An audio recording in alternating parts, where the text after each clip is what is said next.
A paz de Cristo, irmãos. Quero cumprimentar todos na paz do nosso Senhor. E hoje nós vamos dar continuidade ao nosso estudo sobre o livro de Daniel. E aqui eu vou fazer a mesma pergunta da semana passada. Quem já leu o livro de Daniel? Basicamente, só para vocês entenderem o que a gente vai falar hoje, tá? Daniel é um livro profético. Então, quando a gente trata de livros proféticos, geralmente a gente tem dois tipos de profecia. Aquela profecia imediata para o povo, que se trata do dom de profetizar, o dom de profecias, que geralmente o profeta dizia, assim diz o Senhor, e era algo que acontecia imediatamente, ou próximo ao período do profeta. Agora existe na Bíblia um outro tipo de profecia, que são profecias com um cunho mais escatológico, apontando para o tempo do fim. E esse tipo de profecias, Deus usa muitas figuras. Você não vê o profeta dizendo assim diz o Senhor. Pelo contrário, ele vai dizer Deus me mostrou, e ele começa a trabalhar com muitas figuras, imagens, como a gente já vem trabalhando nesses dias. Então, Daniel, ele é um livro altamente profético e escatológico também.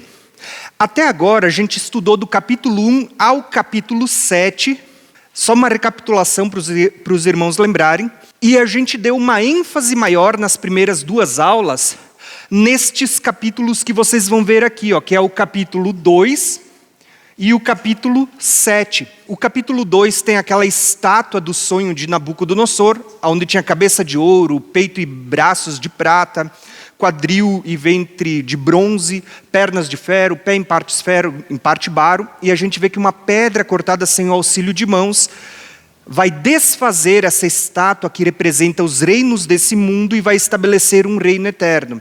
Isso aponta para a segunda vinda de Cristo e o reino milenar.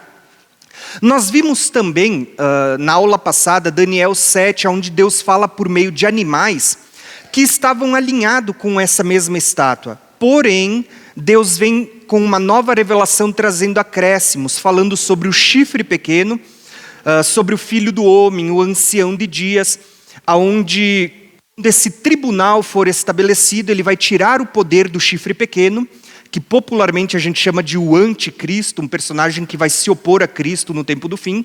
E os reinos serão tirados da mão dele e serão dados aos santos que estavam sendo perseguidos pela besta. Hoje nós vamos falar de Daniel capítulo 8, e o foco da visão hoje do capítulo 8, ele é basicamente para ampliar a revelação que a gente viu na semana passada sobre o chifre pequeno. Então, hoje eu vou falar sobre Daniel capítulo 8. Mas só para a gente descontrair, para você começar um pouquinho mais relaxado esse estudo, eu vou contar uma piada para vocês. Na aula passada, a gente leu capítulo 7 de Daniel. E no capítulo 7, a gente viu ali 4 animais. Agora que vocês já sabem quais são esses 4 animais, eu vou perguntar para vocês, quem lembra qual a revelação dos 4 animais? O primeiro animal era o leão, o segundo, urso, o terceiro e o quarto era o animal terrível. Se você pegar a inicial desses 4 animais, vocês já viram qual é a revelação? Leão, U de urso, L de leopardo e A de animal terrível. Perceberam? O pessoal dizia assim que Daniel capítulo 7 revelava que o animal terrível que vinha, ou que estava falando, era do Lula, A gente ainda viu que estava conectado com o capítulo 13. Vê só, Lula e 13, Tá aí a besta. Mas brincadeiras à parte, gente, isso aí é só para a gente descontrair, tá? Não levem a sério, porque isso não é revelação, isso é achismo, Agora, realmente, eu quero começar o estudo com vocês hoje, que é Daniel capítulo 8. O estudo de hoje ele vai estar dividido em 2 partes. Na primeira parte do estudo, hoje, eu quero falar para vocês um pouquinho dos 2 animais que vão aparecer nesta visão de Daniel 8. E o que isso representa, como que isso está alinhado com as revelações passadas que a gente já teve. E na segunda parte desse estudo, eu quero falar sobre as 2.300 tardes e manhãs. Então, primeira parte, falamos sobre o carneiro e o bode. E na segunda metade desse estudo, ainda hoje, vou falar sobre as 2.300 tardes e manhãs. Então a gente tem muita coisa para ver pela frente hoje e vamos começar o estudo. Basicamente, o capítulo 8, ele é um capítulo que ele está descrevendo a seguinte história. O profeta Daniel, ele está tendo uma visão nos dias de Belsazar. Lembra que Belsazar, ele era um rei da Babilônia. Tá? E aqui vocês vão ver que, se eu não me engano, era no 3º ano de Belsazar, ou seja, o capítulo 5 de Daniel é Belsazar morre, mas no capítulo 7 ele ainda aparece, porque o livro de Daniel ele não está em ordem cronológica. Mas eu vou demonstrar algumas coisas. A ênfase do estudo de hoje, ela basicamente vai ser revelar mais informações sobre o chifre pequeno, sobre a besta, sobre o período em que o anticristo vai surgir e de onde ele vai vir. Então, Daniel ele tem uma visão. E nessa visão, Daniel ele vai ver um carneiro e um bode. Um carneiro com 2 chifres, um maior que o outro, e um bode com um chifre muito longo. O bode ele vai subjugar o carneiro, vai quebrar os seus 2 chifres, só que no final vocês vão ver que esse chifre vai ser quebrado e sairão outros 4 dele. É uma visão bem simplória o que eu estou fazendo agora, mas eu quero ler esse texto com vocês e a gente vai começar a entender o que a gente está falando. Principalmente para você que já tem em base as últimas 2 aulas que a gente teve. Eu vou ler todo o capítulo e a gente vai começar a entender. No 3º ano do reinado de Belsazar, apareceu-me uma visão, a mim, Daniel, depois daquela que me apareceu no princípio. Quando ele diz, depois daquela que me apareceu no princípio, você precisa lembrar que essa visão de Daniel 8, ela é uma continuidade da primeira visão que Daniel teve no capítulo 7, a visão dos 4 animais. Tá? Então é isso que Daniel está dizendo. E vi na visão, e sucedeu que, quando eu vi, eu estava na cidade de Suzã, na província de Elão. Vi, pois, na visão, que eu estava junto ao rio Ulai.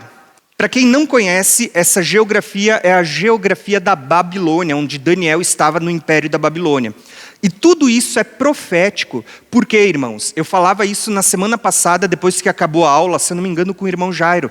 Toda essa geografia que Daniel está citando, quando ele cita Suzã, Elão e Ulai, ele está citando uma geografia que antigamente era Babilônia, mas atualmente faz parte de uma nação que vocês conhecem, que é o Irã. Gravem todas as informações, porque isso é profético para o tempo do fim. Vocês perceberam como essa nação está sempre em guerra contra Israel? E se vocês forem analisar a descendência, você vai ter os 2 filhos de Abraão. Abraão teve 2 filhos, Ismael e Isaque. Ismael é quem gera toda essa descendência que está ao redor de Israel. E Isaque gera os israelitas. Quando você continua olhando, você vai perceber que Isaque ele tem 2 filhos, Esaú e Jacó. Por que isso é importante, irmãos? Porque Esaú vai casar com as filhas de Ismael e ele vai dar origem a essa descendência semita que hoje está ao redor de Israel. Enquanto Jacó, continuando a linhagem de Isaque, vai dar descendência aos israelitas. Tanto que Jacó é quem vai ter o nome mudado para Israel. Então você vai ver que essa batalha, desde os dias de Abraão, Isaque, Jacó, que vem perdurando até os dias de hoje, irmãos. E essa batalha ela vai ir até o tempo do fim. E no tempo do fim você vai ver justamente esse povo se voltando contra o povo de Deus. Por que isso é interessante? Porque vocês vão ver que tem muita conexão quando a gente fala da onde virá o anticristo, que vai se voltar contra Israel e contra todos aqueles que servem a Deus. A origem é a mesma da onde a gente vai estudar hoje o profeta Daniel. É dali que virá e se levantará o anticristo. Conhecer a geografia de Suzã, Elão, o rio Ulai, ele revela muito acerca desse lugar, porque está apontando para o Irã, né, atualmente. Então, basicamente, olha o que ele continua dizendo, verso 3. E levantei-me os meus olhos e vi, e eis um carneiro, que estava diante do rio, o qual tinha 2 chifres, e os 2 chifres eram altos, mas um era mais alto do que o outro. E o mais alto subiu por último, E vi que o carneiro dava maradas para o ocidente, para o norte e para o sul. E nenhum dos animais lhe podia resistir. Nem havia quem pudesse livrar-lhes das suas mãos. E ele fazia conforme a sua vontade e se engrandecia. E estando eu a considerar, eis que um bode vinha do ocidente sobre toda a terra, mas sem tocar o chão.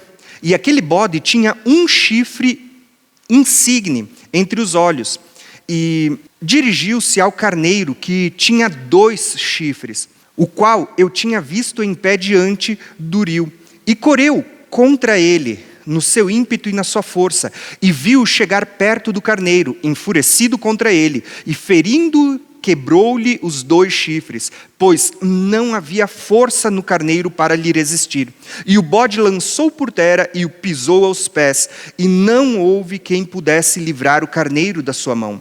E o bode se engrandeceu sobremaneira, mas, estando na sua maior força, aquele grande chifre foi quebrado. E no seu lugar subiram outros 4 insígnes, para aos 4 ventos do céu. E de um deles saiu um chifre muito pequeno, o qual cresceu muito para o sul e para o oriente, e para a terra formosa.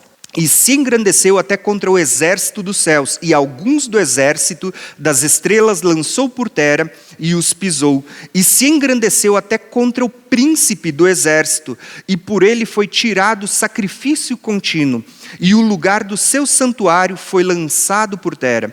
E um exército foi dado contra o sacrifício contínuo, por causa da transgressão, e lançou a verdade por terra, e fez e prosperou. O que Daniel contou para nós? Que ele viu um carneiro com 2 chifres, um maior do que o outro. Só que de repente ele vê um bode com um único chifre no meio, muito insigne, muito grande, e ele se levanta, e esse bode ele vem com toda a força, sem tocar os pés no chão. E ele se volta contra o carneiro, quebra os 2 chifres. Só que quando ele está no auge do seu poder, o que Daniel diz para nós? Que esse chifre grande ele é quebrado e nascem 4 outros chifres no seu lugar. Eu já vou contar para vocês o que significa isso. E a nossa primeira parte da aula é baseado nessa porção. Porém, eu vou ler todo o texto que depois a gente não lê mais. Eu só vou com a explicação. A segunda parte da aula, ela vai ser sobre essa segunda porção. Olha só o que Daniel continua dizendo. Depois ouvi um santo que falava, e disse ao outro santo, aquele que falava: até quando durará a visão do sacrifício contínuo e da transgressão assoladora, para que sejam entregues o santuário e o exército, a fim de serem pisados? E ele me disse: até 2300 tardes e manhãs, e o santuário será purificado. E aconteceu que, havendo eu, Daniel, tido a visão, procurei o significado, e eis que se apresentou diante de mim como que uma semelhança de homem. No Novo Testamento, Jesus, ele sempre que ele aparece nos evangelhos, ele se apresenta como sendo o filho do homem. Lembra que Jesus, quando ele diz assim que então vocês verão o Filho do Homem vindo na glória do seu Pai junto com os anjos. Ele sempre se apresenta como sendo o Filho do Homem. Quando você olha aqui para Daniel dizendo, se apresentou para mim um semelhante a um homem, ele estava falando do próprio Jesus aparecendo para ele. Tanto que quando a gente for ler Daniel capítulo 10, você vai ver que esse, como filho do homem, vai aparecer de novo para Daniel, e ele tem olhos como chamas de fogo. Aonde que isso aparece? Lá no livro do Apocalipse. Jesus como sendo aquele que tem olhos como chamas de fogo. Então, quem Daniel está vendo aqui? Ele vai ver pelo menos 3 personagens aqui no livro. Um deles é o próprio Cristo. Daniel estava vendo Jesus antes mesmo da sua encarnação, do seu nascimento. Daniel via Jesus. Outro personagem que a gente vai ver na aula de hoje é que Daniel, ele viu o anjo Gabriel. E lá quando a gente for ler o capítulo 12, vocês vão ver que ele vai citar Miguel também. Mas Daniel vê pelo menos 3 personagens aparecendo aqui no livro. Olha só então o que Daniel está dizendo aqui. Então, depois eu vi um santo que falava, e disse ao outro santo que falava: até quando durará a visão do sacrifício contínuo e da transgressão assoladora? Para que sejam entregues o santuário e o exército, a fim de que sejam pisados? E ele me disse: até 2.300 tardes e manhãs. Então ele diz: e aconteceu que, havendo eu, Daniel, tido a visão, procurei o significado, e eis que apresentou-se diante de mim um como a semelhança do filho de homem, né? E ouvi uma voz de homem entre as margens do Ulai, o qual gritou e disse: Gabriel, dá a entender a este a visão. E veio perto de onde eu estava, e vindo ele, me amedrontei e caí sobre o meu rosto. Mas ele me disse: entende, filho do homem, porque esta visão acontecerá no fim do tempo. Esse anjo chamado Gabriel, ele se achega perto de Daniel e ele vai dizer: essa visão é acerca do tempo do fim do tempo. Então gravem isso, porque muita gente vai dizer que essa visão já se cumpriu, muitos vão tentar provar um cumprimento no passado da história, mas o próprio livro de Daniel está dizendo que isso é referente ao fim dos tempos, ao tempo do fim. E isso vai se repetir por várias vezes. Eu até dei um destaque em vermelho que depois vocês vão ver melhor. Olha o que é dito: e estando ele falando comigo, caí atordoado com o rosto em terra. Ele, porém, me tocou e me fez estar em pé. E disse: eis que farei saber o que há de acontecer no último tempo da ira. Olha só, de novo ele está dizendo que é no tempo do fim. Porque isso pertence ao tempo determinado do fim. Aquele carneiro que viste e os 2 chifres são os reis da Média e da Pérsia. Mas o bode peludo é o rei da Grécia. E o grande chifre que tinha ele entre os olhos é o primeiro rei. Ao ter sido quebrado, levantando-se o 4 em seu lugar, significa que 4 reinos se levantarão da mesma nação, mas não com a força dele. Mas o fim do seu reinado, quando acabarem de os prevaricadores, se levantará um rei feroz de semblante e será entendido em adivinhações, e se fortalecerá no seu poder, mas não pela sua própria força, e destruirá maravilhosamente, e prosperará, e fará o que lhe aprouver, e destruirá os poderosos e o povo santo, e pelo seu entendimento também fará prosperar o engano da sua mão, e o seu coração se engrandecerá e destruirá a muitos que vivem em segurança, e se levantará contra o príncipe dos príncipes, mas sem mão será quebrado. E a visão da tarde e da manhã que foi falada é verdadeira. Tu, porém, cera a visão, porque se refere a dias muito distantes. E eu, Daniel, enfraqueci, estive enfermo alguns dias. Então levantei-me e tratei dos negócios do rei. E espantei-me acerca da visão, e não havia quem a entendesse. O que eu quero mostrar para vocês, gente? Só para vocês gravarem, então. Daniel, ele mesmo tendo recebido a revelação ou uma interpretação dada pelo anjo Gabriel, ele diz assim, ó: eu guardei isso porque ele me mandou encerrar para o tempo do fim, para um tempo muito distante, para tempos determinados da ira. E ele diz: mas não havia quem entendesse. Mesmo o anjo Gabriel explicando a visão a Daniel, ainda assim ele diz que não entendeu. Então, irmãos, tudo que eu vou falar para vocês aqui no final, inclusive algumas coisas que eu não compreendo, irmãos, não levem a mal, porque nem Daniel entendeu. Ele disse: não havia quem entendesse. Tá? Então a gente vai falar sobre diversas visões no tempo do fim, sobre as 2.300 tardes e manhãs. Então basicamente aqui a gente tem uma visão, tá? Um resumo.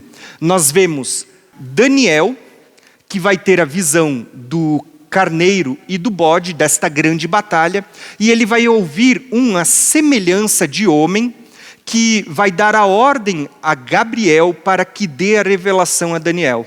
Basicamente é isso que a gente acabou de ler até agora. Se você entendeu a história, agora eu vou começar a trazer um pouco da revelação para vocês do que representam os animais. A gente não precisa interpretar esse texto, porque o próprio texto ele tem a interpretação dada por Gabriel.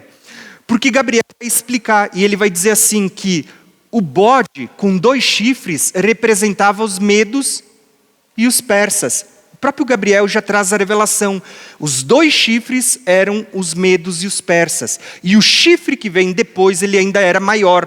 porque você vai ver que os persas eram muito mais fortes do que os medos na história. Porém, ele vai dizer para nós o seguinte, que logo nesse tempo se levantaria a Grécia. Então o bode peludo aqui é a Grécia.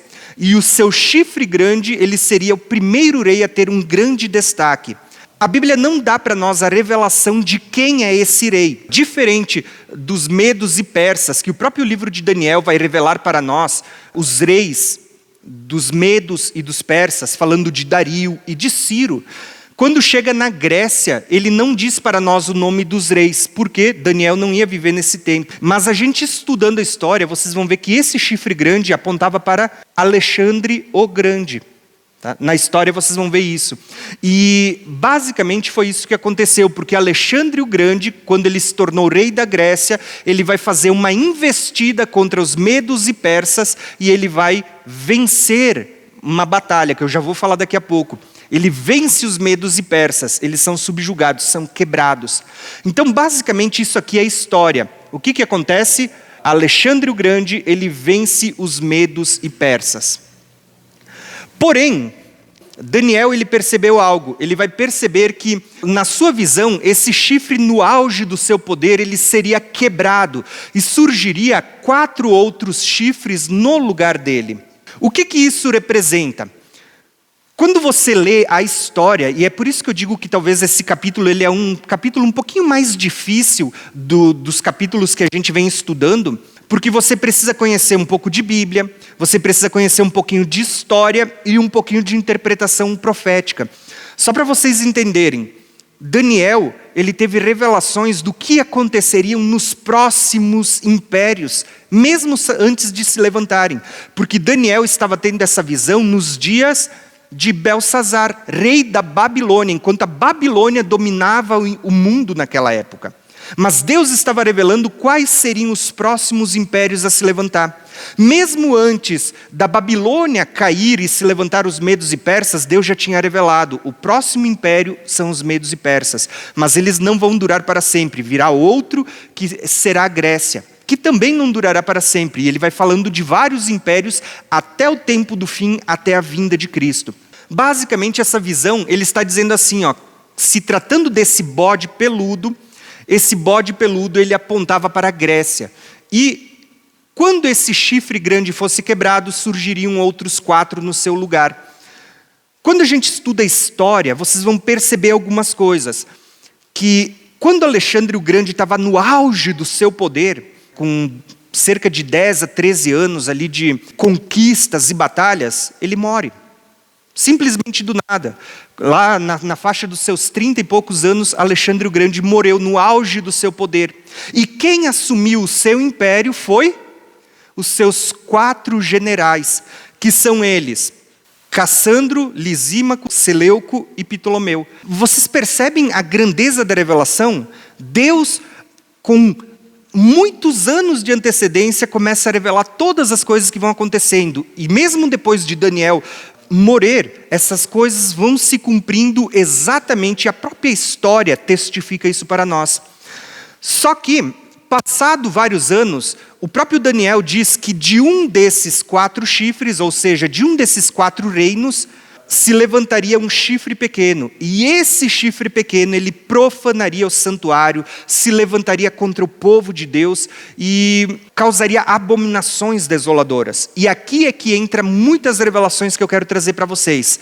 Por quê? A gente está afunilando na história e vocês vão perceber que de um desses 4, do Império Seleucida, a gente vai tratar disso melhor quando chegar em Daniel capítulo 11, tá?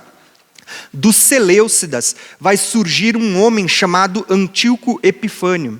E esse homem, ele vai fazer tudo isso lá em Israel. Ele vai invadir Israel, vai tomar o templo do povo, vai fazer com que eles negassem a aliança que eles tinham com Deus, e aqueles que não negassem a aliança que tinham com Deus eram mortos, perseguidos ou tinham que fugir para as montanhas, para lugares desertos. Isso aconteceu por volta do ano 168, mais ou menos ali por volta desse período. Tá? A gente já vai falar mais sobre isso. Mas o que eu quero demonstrar aqui para vocês? Vão gravando todas essas informações e vocês vão entender o que isso tem a ver com o tempo do fim. Essas coisas que já aconteceram na história, elas vão voltar a se repetir no tempo do fim. Dos reinos que a gente estudou até hoje, nas 2 aulas anteriores, nós vimos a Babilônia, que era onde Daniel estava, que era essa região do crescente fértil entre o rio Eufrates e o Tigre, né? Era a terra da Babilônia. Depois da Babilônia veio os medos e persas, então você tem aqui a Média e a Pérsia, essa região. Depois da Média e a Pérsia, Deus estava revelando que se levantaria a Grécia, mas a Grécia conquistou todo esse território aqui, ó. Então vocês vão ver todo esse território conquistado por Alexandre o Grande. Mas quando Alexandre o Grande estava no seu auge, ele morre. E o território que ele conquistou vai ser dividido entre os seus 4 generais, de Cassandro, Lisímaco, Ptolomeu e Seleuco, né? Toda essa região aqui, ó, a maior região, ficou para Seleuco. Tá? Ptolomeu ficou com o Egito e vocês vão ver aqui com pedaços menores, Cassandro e Lisímaco. Por que é importante isso? Porque na próxima aula a gente vai estudar no capítulo 11 falando sobre o rei do norte e o rei do sul. Quem que era o rei do norte? Israel estava aqui assim, ó, nesta faixa. Então, ao norte de Israel nós temos os Seleucidas e ao sul nós tínhamos os Ptolomeus, o Egito.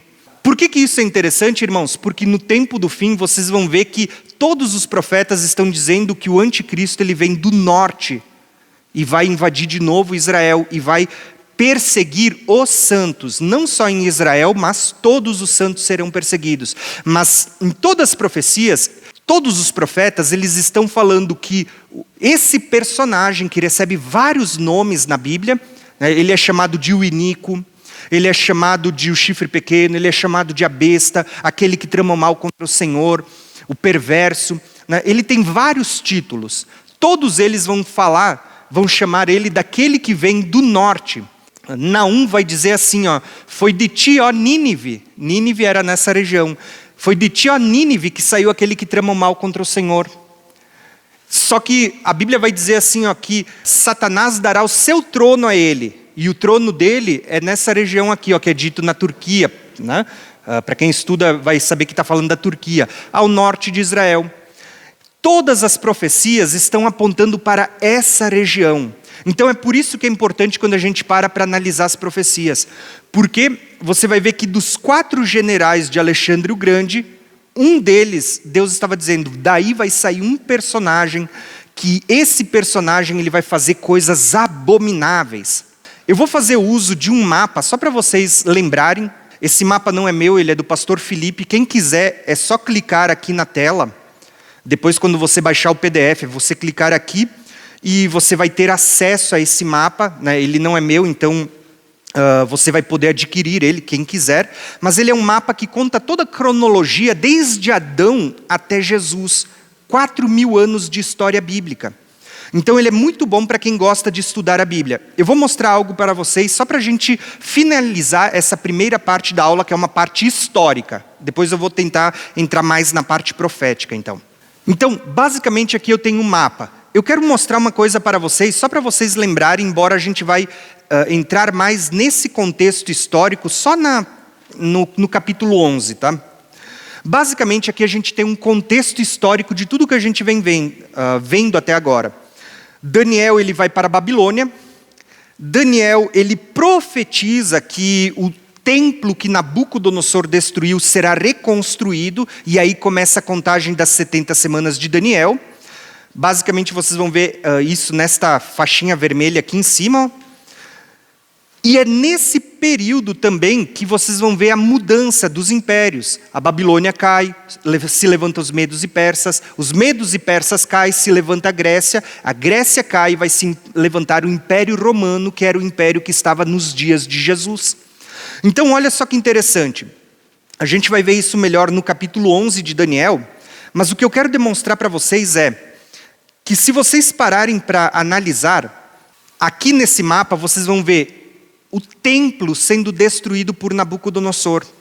O templo sendo reconstruído, lá naquele livro que vocês conhecem, de Neemias. Lembra que eles trabalhavam com uma mão no escudo e a outra empilhando pedras? Neemias está contando essa reconstrução do templo que Daniel havia profetizado. Então, vocês vão ver Neemias, Esdras, profetas como Zacarias, Ageu e vários outros profetas, homens como Zorobabel, como Josué, que fazem parte deste tempo aqui.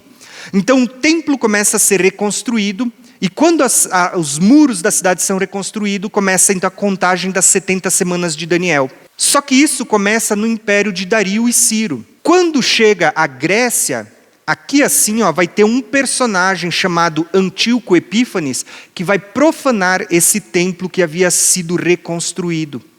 E esse personagem ele vai fazer cessar o sacrifício contínuo. Então, basicamente, a gente vai ter várias informações aqui que, historicamente, eu vou deixar aqui 2 informações históricas para vocês. A primeira delas, quem vai profanar esse templo que havia sido reconstruído é um homem chamado Antíoco Epífanes, que é por volta do ano 168. A gente tem esses registros, basicamente a gente vai encontrar esse registro aqui no livro de 1 Macabeus. Para quem não conhece, como a gente está num estudo bíblico, eu vou trazer várias informações para vocês. A nossa Bíblia, ela não tem o livro de Macabeus. A nossa Bíblia tem 66 livros. Mas quando você pega uma Bíblia com livros apócrifos, como essa que eu tenho na minha mão, você vai ter 7 livros a mais, que são livros não considerados inspirados por Deus, inspirados pelo Espírito Santo, mas eles são 7 livros que eles são considerados históricos. Então a importância desses 7 livros, incluindo 1 Macabeus, não é uma importância de revelação profética, né? De revelação, mas você vai ver que é uma importância porque ela traz um conteúdo de relato histórico para a gente saber o que aconteceu. Nós temos 7 livros apócrifos, entre eles nós temos 1 e 2 Macabeus, que contam um pouco da história do que aconteceu no período da Grécia, porque a nossa Bíblia não chega a esse período. Por quê? Vocês vão lembrar que entre o último livro do Velho Testamento e o primeiro livro do Novo Testamento, nós temos um período de 400 anos, onde Deus não falou com o povo. Esse período de 400 anos de silêncio é o período onde esteve o Império Grego. Por isso que na Bíblia vocês vão ver o Império do Egito, vocês vão ver a Síria, vocês vão ver a Babilônia, vocês vão ver os medos e persas, mas quando chega na Grécia você não vê, porque ela está nesse intervalo dos 400 anos. Quando você chega no Novo Testamento, você já vai encontrar direto o Império Romano. Então é importante muitas vezes livros como Macabeus, justamente porque ele vai contar o relato desse período intertestamentário. Tendo entendido isso, basicamente, vocês vão perceber que Antíoco Epífanes, que está exatamente aqui, ele profana o santuário antes de Jesus nascer. Guardem essas informações. Antíoco Epífanes, ele foi um personagem que surgiu antes de Jesus, cerca de uma média de 168 anos antes de Jesus. E quando Jesus vem, lá em Mateus 24, ele cita o profeta Daniel e ele diz: quando vocês virem o abominável da desolação, do qual falou o profeta Daniel, ele não está falando que Antíoco Epífanes era o abominável da desolação. Ele está dizendo, quando vocês virem, é como se ele pegasse isso e ele vai jogar para frente. Então guardem essas informações, porque tudo isso vai fazer mais sentido no final dessa aula e nas próximas aulas que a gente vai ter. Então eu quis demonstrar isso para vocês, só para vocês terem um panorama geral. Lembrando que esse mapa ele não é meu, mas para quem quiser vai ter o link na descrição para vocês baixarem. Porém, o meu mapa, que é esse aqui, eu vou disponibilizar gratuitamente no final da aula para todo mundo poder baixar, tá? Então, basicamente, se você entendeu essa primeira parte do estudo, que é uma parte um pouquinho mais maçante, é uma parte um pouco mais histórica, né? Mas ela também é importante para você entender o contexto bíblico, você vai ver que isso está alinhado com o que a gente já veio estudando até agora nas últimas 2 aulas. Porque na primeira aula, a gente falou do capítulo 2. E o que Deus estava revelando no capítulo 2? Uma estátua que revelava os reinos desse mundo. A cabeça de ouro era a Babilônia. Os 2 braços apontavam para os medos e persas. 2 braços aponta para 2 reis, os medos e os persas. Olha como as figuras que Deus vem usando é importante. O quadril e ventre de bronze apontava para a Grécia. As 2 pernas de ferro apontam para Roma. E lembra que Roma se dividiu em Roma ocidental e oriental. Então você tem 2 pernas também. Fala de império dividido. E no tempo do fim a gente vai ver 10 reinos, 10 dedos. E é nesse tempo dos 10 reis que acontece a segunda vinda de Cristo para estabelecer o milênio. Na aula passada, no capítulo 7, a gente viu que Deus deu outra visão agora para Daniel, no capítulo 7. E nessa visão Deus mostrava 4 animais terríveis. O leão, Deus estava mostrando a Babilônia. Veja que Deus usou figuras diferentes para trazer a mesma revelação, só que agora ele vai trazer acréscimos. Então, ele via o leão alinhado com a Babilônia, o urso alinhado com os medos e persas, e é interessante que Deus aqui dá uma visão que é muito ligada com o carneiro. Lembra que na aula passada a gente falou que Daniel ele vê o urso e uma das patas era mais alta do que a outra? Percebe que é a mesma coisa que Daniel está tendo na visão de hoje? Um chifre maior do que o outro? Deus estava revelando que um reino seria maior que o outro, embora os 2 andassem juntos. E na história a gente percebe que os medos e persas andavam juntos, mas os persas sempre foram mais fortes. Quando a gente olha, a gente viu que o leopardo com asas, 4 cabeças e 4 asas, estava alinhado com a Grécia. E o animal terrível que tinha 10 chifres apontando para Roma, e os 10 chifres ligados aos 10 dedos. E aquela pedra apontava para o Filho do Homem e o Ancião de Dias. Em Daniel 7 aparecia a expressão Filho do Homem. E em Daniel 8, um semelhante ao Filho do Homem, de novo aparecendo, era Jesus. A visão de hoje, o próprio Gabriel deu a interpretação a Daniel quando ele diz assim, que o carneiro eram os medos e persas, e aqueles 2 chifres que o carneiro tinha apontava para os medos e persas. Perceba que o próprio anjo deu a revelação. O que é interessante? Você vê 2 chifres, você vê 2 braços, um maior do que o outro, e aqui você vê 2 braços também. Quando a gente olha para o bode, o próprio anjo de novo traz a revelação, dizendo que seria o primeiro rei da Grécia, ou pelo menos aquele que dominaria, né? Então a gente vê que esse chifre aqui do bode, ele aponta para a Grécia. Está aqui, Grécia. Só que o que é interessante? Esse chifre seria quebrado, e olha aqui a revelação, irmãos. Surgiriam outros 4 chifres no lugar dele. Olha como Deus vem ampliando a revelação. Vocês perceberam que esses 4 chifres que aparecem aqui estão ligados com 4 cabeças? Vocês percebem como Deus veio trazendo muitas revelações e todas elas estão perfeitamente conectadas às revelações anteriores? Deus estava revelando isso. Aquelas 4 cabeças que estavam no leopardo da visão passada e os 4 chifres aqui, eram justamente os 4 generais de Alexandre o Grande. Mas, detalhe, aqui você vê um leopardo com 4 asas, fala da rapidez com que ele conquistaria, e voando. Aqui você tem um bode peludo, um bode vermelho, vindo sem tocar os pés no chão, voando também. Então você tem aqui muitas revelações que elas estão conectadas. Se você entendeu isso, então agora vamos dar a ênfase neste personagem que é o chifre pequeno que está aparecendo aqui, que sairia de um dos 4 generais. E aí você vai entender. Lembrando que esse chifre pequeno, como eu mostrei agora há pouco, ele veio antes mesmo da primeira vinda de Cristo. E a primeira vinda de Cristo a gente vai estudar na aula que vem nas 70 semanas de Daniel. Olha só que interessante. Aqui vem algumas diferenças que eu vou mostrar para você que teve na aula passada. Preste atenção. Na aula passada, a gente viu em Daniel capítulo 7, um animal terrível que tinha 10 chifres. E desses 10 chifres, 3 foram quebrados e surgiu um chifre pequeno, com olhos, com boca, falava palavras arrogantes, perseguia os santos. Esse chifre pequeno, ele surge no tempo dos 10 chifres e sai desse animal terrível. Basicamente, a visão da aula passada que a gente estudou, ela tratava do que, irmãos? Do tempo. O tempo em que esse chifre vai se manifestar. E a gente viu que esses 10 chifres estão alinhados com os 10 dedos da estátua e que aponta para o tempo do fim. Pronto, tá? Ligando todos os pontos que a gente já estudou nas aulas passadas. Na aula de hoje, em Daniel 8, eu estou mostrando uma visão diferente para vocês, com informações diferentes, e que Deus está querendo tratar da mesma coisa, do mesmo personagem, o chifre pequeno, mas ele está trazendo uma informação nova, por isso que ele usa figuras diferentes. Nessa visão, o chifre pequeno ele virá dos 4 chifres que saem do bode.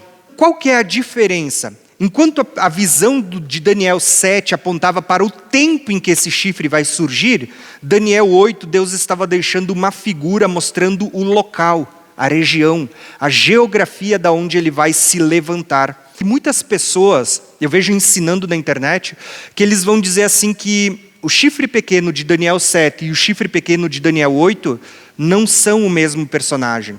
Um apontava para os dias antes de Jesus e outro para o tempo do fim. Na verdade, Deus está mostrando a mesma coisa. Quando ele deixa um homem chamado Antíoco Epífanes antes de Jesus, ele estava deixando uma figura ainda no Velho Testamento, na Velha Aliança, na Primeira Aliança, para demonstrar o que vai voltar a acontecer e se repetir no tempo do fim, no tempo da Nova Aliança. Olha que interessante. Quando eles estão chegando ao final da Primeira Aliança, se levanta um chifre pequeno.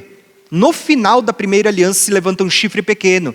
Um personagem que profana o templo, que vai fazer coisas abomináveis, que vai perseguir os santos no fim da Primeira Aliança. Lembra que acabou o Velho Testamento, o último profeta, então se levanta esse personagem, esse chifre pequeno chamado Antíoco Epífanes. Esse chifre pequeno se levanta e ele persegue os santos da sua época. Só para vocês terem uma ideia, quando a gente lê Flávio Joséfo. Flávio Joséfo é um livro de um historiador judeu que viveu no ano 70, ele viu muitas coisas, e Flávio Joséfo, ele conta toda a história do povo judeu, tanto a deportação, quando Nabucodonosor destrói o templo, ele conta quando Antíoco Epífanes profanou o templo, ele conta a destruição do ano 70 também. Então Flávio Joséfo é um historiador. E olha só o que Flávio Joséfo conta sobre Antíoco Epífanes, tá? Isso só para quem quiser depois, está na página 989. Diz bem assim, para quem tiver o livro, né, eu sei que alguns têm, ele vai contar assim, ó. E ele se pôs em campo com um poderoso exército. Lembra que Daniel disse que ele teria um poderoso exército? O texto que a gente leu agora há pouco, ele diz assim, ó, ele se pôs em campo com um poderoso exército, tomou Jerusalém, matou um grande número dos que eram do partido de Ptolomeu, permitiu o saque dos seus soldados, despojou o templo e tantas riquezas de que estavam cheios e aboliu durante... Irmãos, se vocês pudessem dar um chute baseado nas aulas que a gente já teve até agora, quanto tempo ele aboliu o sacrifício contínuo? 3 anos e meio. Olha como é profético, né? O texto está dizendo assim, ó, ele aboliu por 3 anos e meio o sacrifício que ali era oferecido todos os dias a Deus. E olha só o que vai dizer. Então Antíoco, depois de se tornar senhor de Jerusalém e ter tomado tantas riquezas, ele vai dizer assim, ó, que ele obrigou os judeus a renunciarem à sua religião e não mais circuncidar os seus filhos. A circuncisão era o sinal da aliança que eles tinham com Deus, né? Não mais circuncidar os seus filhos e nem mais imolar sobre o altar que ele tinha colocado para sacrificar porcos, que era visto pelos outros como abominação. Irmãos, por que isso é importante? Deus deixou na história um personagem que fez muitas coisas no final da Primeira Aliança, que vão voltar a se cumprir da mesma forma, só que isso era sombras, vai voltar a se cumprir agora a realidade no final da nova aliança, a aliança que estamos vivendo hoje. Era isso que estava acontecendo. Assim como Antíoco Epífanes invadiu Jerusalém, perseguiu, matou a muitas pessoas, fez com que muitos negassem a aliança, e aqueles que não negavam a aliança eram perseguidos e mortos. Aqueles que faziam parte da primeira aliança, No final agora da nova aliança, ou do tempo em que a gente está vivendo hoje, vai acontecer de novo. Vai se levantar um chifre pequeno no tempo dos 10 reis, que vai fazer as mesmas coisas. Vai profanar o templo de Deus, vai perseguir e matar os santos, vai fazer cessar o sacrifício contínuo. Esse chifre pequeno é quem vai fazer cessar o sacrifício contínuo. Só que a diferença é que na primeira aliança eles tinham a sombra, que era um templo físico. E na nova aliança, vocês já perceberam o que é dito sobre quem é o templo do Espírito Santo? Vocês perceberam que esse personagem que vai se levantar no tempo do fim, quando ele vai perseguir, vai matar e vai fazer com que muitos neguem a aliança, ele está falando agora da nova aliança? E ele não está falando mais de um templo físico, mas ele está falando de perseguir aqueles que servem a Deus.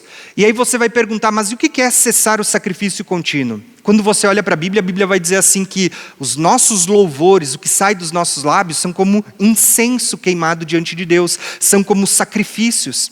Aquilo que a gente faz quando você prega a palavra, quando você ganha almas, isso é um sacrifício agradável a Deus. Quando você louva, quando você ora, quando você evangeliza, estas coisas são sacrifícios que sobem com um cheiro agradável diante de Deus.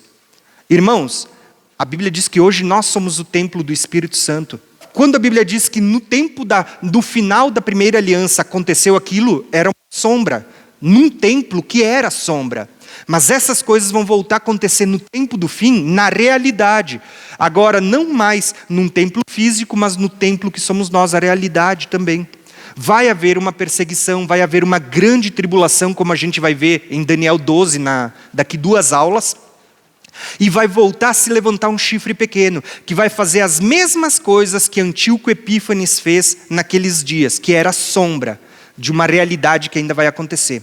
Aí você vai perguntar, como que a gente sabe que isso que aconteceu em Daniel 8 vai voltar a acontecer no tempo do fim, como diz Daniel 7? Porque o próprio Jesus falou isso. E aí entra o porquê eu mostrei para vocês que Jesus veio depois de Antíoco Epífanes. E Jesus, em Mateus 24, ele diz: quando vocês virem o abominável da desolação no lugar santo, quem lê, entenda. Ele diz, quem lê, entenda. E ele diz assim, como falou o profeta Daniel, quem lê, entenda. Jesus cita o profeta Daniel, cita esse personagem chamado de Antíoco Epífanes, ou o chifre pequeno, mas ele joga para frente. Ele está dizendo, aquilo que vocês viram no final da primeira aliança, vai voltar a acontecer de novo no tempo do fim. Entenderam? Aí você começa a entender o que Deus estava revelando para nós. Por que eu gastei tanto tempo hoje falando de parte histórica? As outras aulas não foram assim. Mas hoje, e quando a gente for estudar o capítulo 11, eu vou ter que falar um pouquinho de história para vocês entenderem um contexto profético também, tá? Então, basicamente, Daniel 7, o chifre pequeno, está mostrando o tempo em que ele vai acontecer, no final da nova aliança. Não que a nova aliança vai se encerrar, mas é no final desse tempo em que a gente está vivendo, tá? Enquanto Daniel 8, Deus estava mostrando uma sombra desse personagem e da onde ele sairia, o local, que é o mesmo local que eu mostrei para vocês, onde estava o Império Seleucida, o Império conquistado pelos gregos, e que, particularmente, vocês percebem que é a mesma região da Babilônia, da Assíria, dos Medos e Persas, essa região que hoje nós conhecemos como Irã. Não é por nada que quando vocês olham ou estudam geopolítica, vocês estudam como o nosso mundo está hoje, vocês veem tanto esse conflito entre Irã e Israel. Por quê? Era o que vinha acontecendo desde o princípio. Se vocês entenderam aqui, vocês vão perceber que esse chifre pequeno revelado aqui era uma sombra no final da primeira aliança, apontando para esse chifre pequeno que vai surgir aqui no final dessa aliança que a gente está vivendo. E vou reforçar, quando eu digo no final, não estou dizendo que a nova aliança vai acabar, mas estou falando desse tempo em que a gente está vivendo até a vinda de Cristo acontecer. E olha só que interessante, só para vocês verem como não há nada novo debaixo dos céus, como as coisas elas se repetem, irmãos. Vocês vão perceber que o chifre pequeno aqui, na primeira aliança, ele aparece antes da primeira vinda de Cristo, certo? Olha que paralelo lindo que vocês vão ver, irmãos. Porque vocês vão ver que no tempo do fim, o chifre pequeno, que aponta para o anticristo, vai surgir antes da segunda vinda de Cristo também. Olha quantos paralelos lindos que muitas vezes a gente lendo, a gente não percebe. Mas quando você começa a fazer um rabisco, um mapa mental, você vai começar a ver várias coisas sendo contadas para nós. Assim como esse chifre pequeno de Daniel 8 aparece antes da primeira vinda, vocês vão ver um chifre pequeno de Daniel 7 aparecendo antes da segunda vinda, falando desse personagem, antes da segunda vinda de Cristo. Até aqui, eu terminei a primeira parte da aula que eu ia falar para vocês. Agora eu vou gastar 10 minutinhos para a gente encerrar essa aula, só contando para vocês a segunda parte que a gente leu, que era sobre as 2.300 tardes e manhãs. E aí a gente encerra a aula de hoje. Amém? Pode ser? Aguentam mais 10 minutinhos? Tá? Então aí a gente encerra a aula de hoje. Só para que na próxima aula a gente já comece com Daniel capítulo 9 e a profecia das 70 semanas. Quando a gente viu toda essa história, que eu precisei gastar tempo contando a parte histórica, Daniel ele viu esses animais, mas ele não entendeu. Então, como filho do homem, já falei para vocês que era o próprio Cristo, ele dá uma ordem a Gabriel dizendo o que isso significava. Quando a gente olha para a profecia das 2.300 tardes e manhãs, nós vamos ver dois homens falando um com o outro. Isso está no versículo 13, diz assim, ó, e eu ouvi um santo que falava ao outro santo, e ele falava, até quando durará a visão do sacrifício contínuo e da transgressão assoladora? Até quando vai durar essa visão que Daniel teve? Para que sejam entregues o santuário e o exército a fim de serem pisados. E ele me disse, até 2.300 tardes e manhãs e o santuário será purificado. E aqui eu vou contar para vocês. Lembra que eu disse que Daniel não entendeu? Mesmo Gabriel tendo dado uma explicação, ele não entendeu. E ele mesmo disse que não houve quem entendesse a visão. Assim eu vou compartilhar com vocês 4 visões, 4 interpretações sobre esse texto. Tá? E depois vocês avaliem, vocês podem deixar ali no comentário da aula depois. Qual é a que faz mais sentido para vocês, ou se vocês conhecem outra interpretação. Eu montei uma linha do tempo aqui para vocês entenderem basicamente a história. A reconstrução do templo que tinha sido destruído por Nabucodonosor. No ano 333 a 331, houve uma grande batalha entre Alexandre o Grande, da Grécia, e os medos e persas, na verdade contra a Pérsia, contra Ciro. Alexandre o Grande contra Ciro, e ele venceu essa batalha que começou, se eu não me engano, lá em a batalha de Issos e terminou ali na batalha de Galgamela, por volta do ano 331. Aqui aconteceu essa grande batalha que a gente viu, que era entre o bode e o carneiro, tá? A grande batalha. Só que, basicamente, depois de vários anos, surge um personagem, Antíoco Epífanes, que veio de um dos 4 generais, né, da descendência, que vai profanar o templo que havia sido reconstruído. A gente vai falar mais disso na aula que vem. E ele vem antes de Jesus, por volta do ano 168. E durante 3 anos e meio, ele fez com que fosse cessado o sacrifício contínuo. Na aula que vem a gente vai ver que esse templo vai ser destruído e Daniel já tinha anunciado também a morte do ungido e a destruição do templo. E a gente vai ver então a segunda vinda na aula que vem e os últimos 7 anos. Da onde que surge esses 7 anos, tá? A gente vai falar sobre isso. Mas hoje eu quero me deter justamente nesse número, 2.300 tardes e manhãs. Por quê? Porque o texto ele diz assim, ó, até quando dura a visão que Daniel teve? Até quando dura? E aqui, muitas pessoas, por não saber quando ela começa, não sabem quando ela termina. Porque as pessoas ficam em dúvidas. E talvez você vai dizer, é uma coisa muito simples. E eu vou dizer que não, irmãos. Tem tanta interpretação que as pessoas ficam na dúvida de quando começa e quando termina. Por exemplo, vocês lembram que quando a gente teve a aula sobre o arrebatamento da igreja, eu falei sobre os idealistas, os preteristas, historicistas e os futuristas?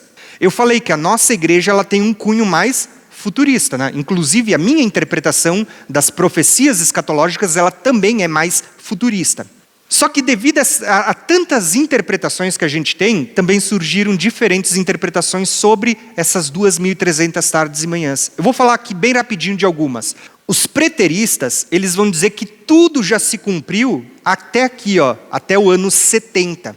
Então eles vão dizer que basicamente esse chifre pequeno, ou ele era Antíoco Epífanes, ou era Tito, que destruiu o templo, né? Então, basicamente, para os preteristas, para dizer que tudo já se cumpriu, que Jesus já veio, que já houve ressurreição, né, e todas essas coisas, o que os preteristas vão dizer, irmãos?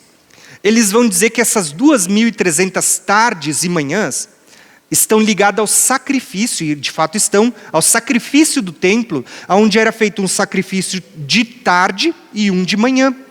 Porque no sacrifício do templo era feito, de manhã sacrificavam um cordeiro, à tarde sacrificavam mais um cordeiro, tardes e manhãs. Então, eles vão falar que era 2.300 sacrifícios, divididos por tarde e manhã, você tem 1.150 dias. Então, eles vão dizer que esses 1.150 dias foram um período de Antíoco Epífanes, ou de Tito, porque Tito também cercou o templo por 3 anos e meio. Olha como isso veio se repetindo, e no tempo do fim também vai ter 3 anos e meio de perseguição, né? Só que qual que é o problema dessa interpretação de você dividir as 2.300 tardes e manhãs em 1.150 dias? Até coloquei o cálculo aqui para vocês verem depois. Qual que é o problema disso, irmãos? É que 1.150 dias não é 3 anos e meio. Faltaria ali provavelmente uns 110 dias para você ter aquele número que aparece na Bíblia. 3 anos e meio, tempos e metade de um tempo, 1.260 dias. Então, assim, não bate a revelação. Está faltando. Inclusive, muitos futuristas também fazem essa conta, colocando essas 2.300 tardes aqui nos últimos 3 anos e meio. Por quê? Porque eles vão dizer assim, que durante a primeira metade, os primeiros 3 anos e meio, surgem as 2 testemunhas com poder, pregando a palavra, ganhando almas, fazendo sinais, mas no meio da metade da semana de Daniel, que a gente vai falar na aula que vem, esse personagem vai quebrar a aliança que ele fez e vai começar a perseguir os santos durante 3 anos e meio. Assim como Antíoco Epífanes perseguiu durante 3 anos e meio aqueles que faziam parte da primeira aliança, aqui vai haver um personagem que também vai perseguir durante 3 anos e meio no tempo do fim. Então as pessoas tentam encaixar, né? Os preteristas tentam encaixar aqui, e os futuristas tentam encaixar aqui. O problema é que também não encaixa, fica faltando dias, né? Então, a gente pegar 2.300 sacrifícios e dividir pela metade para encaixar em tardes e manhãs, não é uma conta que bate, fica faltando. Profeticamente, eu não vejo Deus dando uma informação para a gente que não batesse com o restante. Então, são 2 interpretações que, para mim, eu apresento, eu conheço elas, mas não faz sentido. A visão mais conhecida sobre as 2.300 tardes, que para mim também é uma das maiores heresias, e eu quero deixar isso claro, é uma visão mais historicista que é pregada pela Igreja Adventista do Sétimo Dia. Lá pelo ano de 1800, surge um personagem chamado Guilherme Miller. E ele vai começar a interpretar Daniel e essa profecia das 2.300 tardes e manhãs, e ele vai dizer que a contagem dessas 2.300 tardes e manhãs, de uma maneira bem resumida, porque o nosso tempo já está bem estourado, começa no ano de 1457. Eles interpretam que 2.300 tardes e manhãs são 2.300 anos. Começando daqui, da reconstrução do templo, que a gente vai falar na semana que vem. E ele começa a contar. Então, quando chega em 1843, nos seus dias, ele diz, está batendo o tempo dos 2.300 anos. Ele diz, Jesus vai voltar em 1843. E o que acontece com isso? Surgiu um movimento chamado dos mileritas. Só que Jesus não voltou em 1843, ele marcou data. Lembra do que a Bíblia diz? Que ninguém sabe o dia e a hora? E que se um profeta marcar algo, né, falar algo e não se cumprir, ele é um falso. Ele marcou uma data. Aí está o problema de ficar marcando data. A Bíblia diz que ninguém sabe o dia e a hora. Particularmente eu vou falar na aula que vem, que a Bíblia mostra o tempo da primeira vinda e o tempo da segunda, mas não o dia e a hora. Ele marcou data. O que aconteceu em 1843? Jesus não voltou. E a prova é que a gente está aqui. Os preteristas dizem que Jesus voltou no ano 70. A gente continua aqui. Os historicistas diziam que Jesus voltaria em 1843. A gente continua aqui. Só que o que acontece? Ele calculou e ele disse, não, pera lá, gente, eu errei por 1 ano. Jesus não voltou em 1843, ele vai voltar o ano que vem, em 1844. E passou esse período, muita gente largou o seu emprego, largou tudo, vendeu tudo, porque eles acreditavam que Jesus voltaria em 1844. E Jesus não voltou. O que aconteceu? A grande decepção. Isso é contado na história até hoje. A grande decepção. Jesus não voltou. Então o que Guilherme Miller fez? Ele diz assim, gente, eu quero dizer para vocês, eu me arrependo, eu errei, eu marquei uma data e eu estava errado. Ele se arrependeu e ficou de cantinho. Mas os seus seguidores, inclusive uma personagem muito conhecida que é Ellen White, eles vão criar a Igreja Adventista do Sétimo Dia embasado em outra visão. Que o problema não foi que Guilherme Miller estava errado nos seus cálculos, mas Deus deu outra visão para eles, dizendo que, de fato, naquele dia, o santuário tinha sido purificado e agora Jesus tinha se assentado à destra de Deus e tinha começado a julgar as pessoas. Então surgiu uma grande heresia, e eu não tenho nenhum medo de falar, é heresia, isso não é bíblico. Eles começaram a ensinar a doutrina do juízo investigativo, como se a partir dessa data, de 1844, terminou a purificação do santuário e agora Jesus estava julgando as pessoas. Como que funcionava essa doutrina? Só para vocês verem a beira da heresia que é isso. Deus começou a abrir o livro de todo mundo, Jesus está lá julgando, abrindo o livro de todo mundo, tanto dos que já passaram, como dos que estão vivos hoje e dos que ainda vão vir.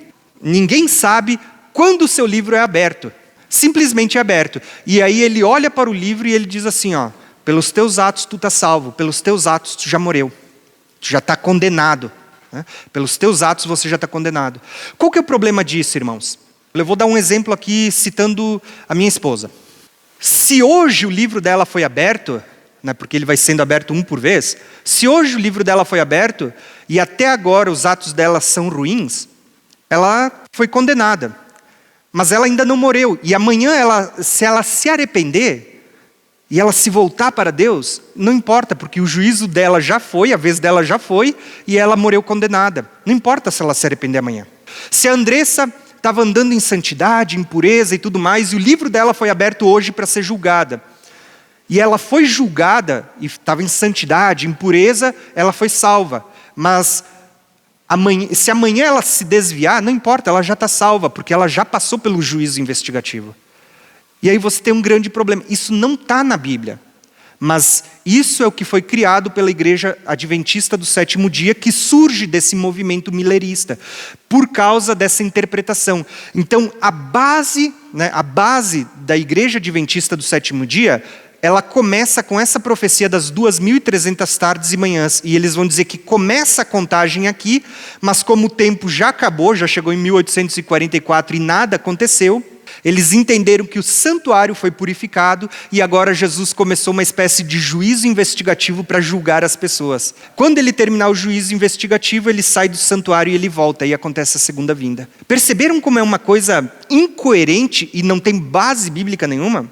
Mas, enfim, isso acontece. E é importante eu abordar isso com vocês na aula de hoje, porque quando vocês forem pesquisar, vocês precisam saber dessas coisas para não cair em erros.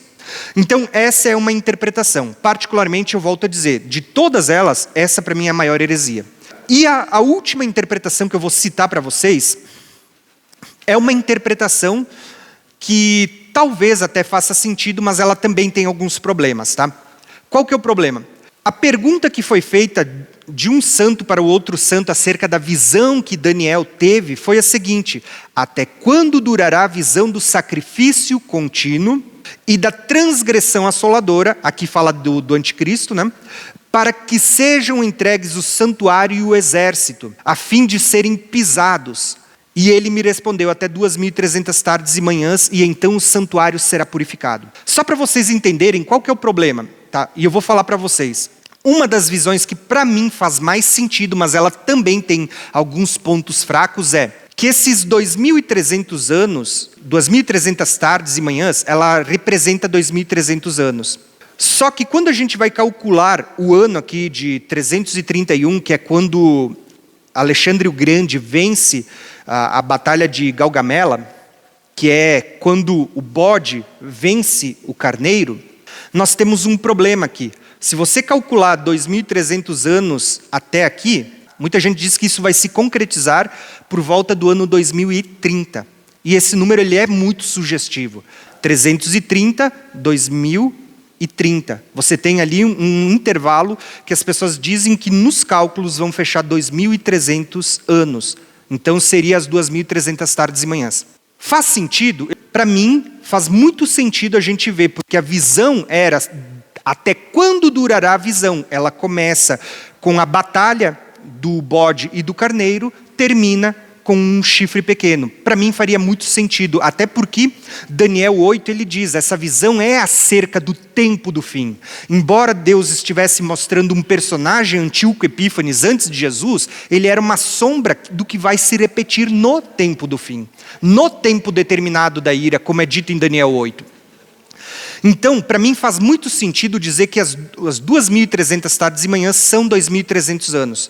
Mas qual que é o ponto fraco dessa interpretação e o ponto que ele deixa a desejar? E ele tem uma explicação também. É que, se você calcular dessa média de 331 a.C., da batalha de Galgamela, ali quando o bode vence o carneiro, ali onde acontece essa batalha, até 2030, como muitos intérpretes falam, vocês vão perceber que não se passariam 2.300 tardes e manhãs, mas sim 2.350 anos. Ou seja, existe ali um erro de 50 anos. Aí a gente encontra um ponto fraco. Mas, por outro lado, existe algumas interpretações. Alguns estudiosos dizem que os calendários que a gente tem hoje, eles têm uma defasagem entre 50 a 70 anos. O que justificaria esse período, tá? Existem muitos estudiosos que pegam o calendário principalmente antes de Cristo e eles vão dizer que existe ali um intervalo de 50 a 70 anos de erro de calendário. Se isso for verdade, e eu não tenho como provar, de fato faz muito sentido a gente fazer uma contagem de 2.300 tardes e manhãs, começando daqui, da batalha do bode e do carneiro, e vocês vão ver que ela vai terminar aqui, exatamente muito próximo do tempo que a gente está vivendo. Então, eu apresentei 4 visões para vocês hoje sobre as 2.300 tardes e manhãs. Das 4, eu vou dizer para vocês, a pior delas, para mim, é a historicista, apresentada pela Igreja Adventista do Sétimo Dia, que criou a doutrina do juízo investigativo. Para mim, é a pior delas. Para mim, a que mais faz sentido, realmente, é a gente falar desde a Batalha de Galgamela até por volta de 2030. Sem marcar data. Vamos deixar claro aqui uma coisa, irmãos. Ninguém está marcando data. Mas a gente sabe que quando você vai analisar as Escrituras, nós estamos muito próximo do tempo do cumprimento da segunda vinda de Cristo. E para vocês entenderem isso melhor, eu vou falar um pouco mais na próxima aula sobre isso, sobre o tempo. Mas lembrando que ninguém pode marcar o dia e a hora da vinda de Cristo. Mas uma coisa é certa, irmãos, se a primeira vinda de Cristo se cumpriu exatamente como as profecias anunciavam, a segunda vinda de Cristo também vai se cumprir. E a Bíblia ela dá muitas pistas, muitos indícios do tempo da segunda vinda também, da geração que verá a segunda vinda. Basicamente, hoje a gente estudou a visão de Daniel 8, a visão do carneiro e o bode e o chifre pequeno, falando que o mesmo que aconteceu antes da primeira vinda de Cristo vai voltar a se repetir antes da segunda vinda de Cristo. Na aula que vem, eu vou falar aqui para vocês sobre Daniel capítulo 9 e a profecia das 70 semanas de Daniel, inclusive a primeira vinda de Cristo. Como Daniel anunciava o tempo exato da primeira vinda. Tá bom? Amém, irmãos? Vamos encerrar a aula por aqui. Irmãos, eu vou deixar claro uma coisa para vocês. A aula de hoje é uma das mais complicadas que a gente tem. De todas as coisas que eu ensino, a aula de hoje é uma das mais complicadas, porque envolve Bíblia, envolve contexto histórico, envolve contexto profético. Então, assim, se você não entendeu tudo, não se apavora, tá? É uma das aulas mais complicadas. Mais 2 aulas a gente encerra o livro de Daniel, depois provavelmente a gente vai começar a falar agora sobre palavra, jejum e oração, que fazem parte do contexto prático da vida do cristão que todo mundo deveria saber, palavra, jejum e oração. Tá bom? Amém?